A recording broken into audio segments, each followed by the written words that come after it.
1998 में भारत ने एक ऐतिहासिक कदम उठाया जिसने न केवल देश की सुरक्षा नीति को नया आकार दिया बल्कि अंतर्राष्ट्रीय मंच पर उसकी छवि भी पूरी तरह बदल दी। यह वह क्षण था जब भारत ने राजस्थान के रेगिस्तान में स्थित पोखरण में सफल परमाणु परीक्षण कर पूरी दुनिया को चौंका दिया। लेकिन इस गौरव के पीछे एक लंबी, रहस्यमय और जोखिमों से भरी कहानी छुपी हुई है जो आज भी प्रेरणा देती है। भारत ने पहला परमाणु परीक्षण 1774 में पोखरण में किया था जिसे स्माइलिंग बुद्धा कहा गया। लेकिन यह परीक्षण एक शांतिपूर्ण परमाणु विस्फोट के तौर पर प्रस्तुत किया गया था। इसके बाद भारत ने परमाणु कार्यक्रम को आगे बढ़ाया, लेकिन अंतर्राष्ट्रीय दबावों, तकनीकी सीमाओं और राजनीतिक झिझकों के चलते लंबे समय तक यह केवल प्रयोगशालाओं और रणनीतियों तक सीमित रहा। 1990 के दशक में जब भारत की सुरक्षा को पाकिस्तान और चीन से खतरे बढ़ने लगे और विश्व राजनीति में परमाणु शक्ति का महत्व स्पष्ट होने लगा, तब यह जरूरी हो गया कि भारत खुले तौर पर अपनी रक्षा क्षमता को दर्शाए। 1998 में अटल बिहारी वाजपेयी के नेतृत्व में जब राष्ट्रीय जनतांत्रिक गठबंधन की सरकार बनी तो यह स्पष्ट था कि अब समय आ गया है। वाजपेयी पहले से ही परमाणु परीक्षण के पक्षधर थे। उन्होंने वैज्ञानिकों को अनुमति दी कि वे परीक्षण की योजना को अंतिम रूप दें, लेकिन यह निर्णय लेना आसान नहीं था। अमेरिका की खुफिया एजेंसी CIA की निगरानी लगातार भारत के परमाणु ठिकानों पर बनी हुई थी। अमेरिका के उपग्रह हर गतिविधि को रिकॉर्ड कर रहे थे। भारत को परीक्षण करना था,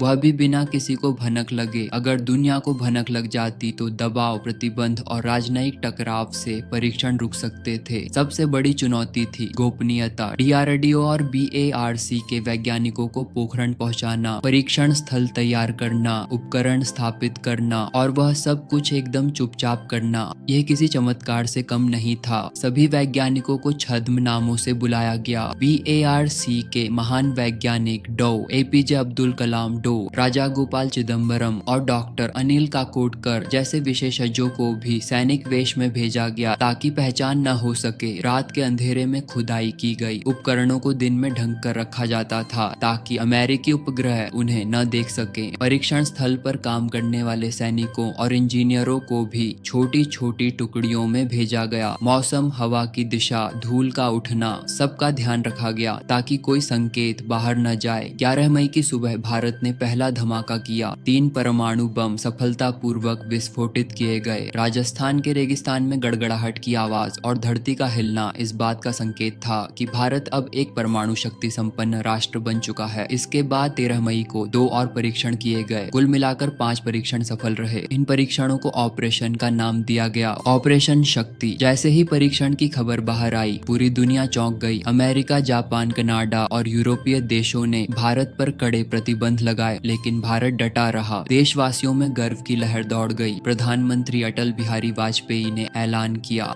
भारत अब परमाणु शक्ति संपन्न देश है। इन प्रतिबंधों के बावजूद भारत ने आत्मनिर्भरता की राह पकड़ी। यही वह समय था जब देश में स्वदेशी रक्षा तकनीकों और वैज्ञानिक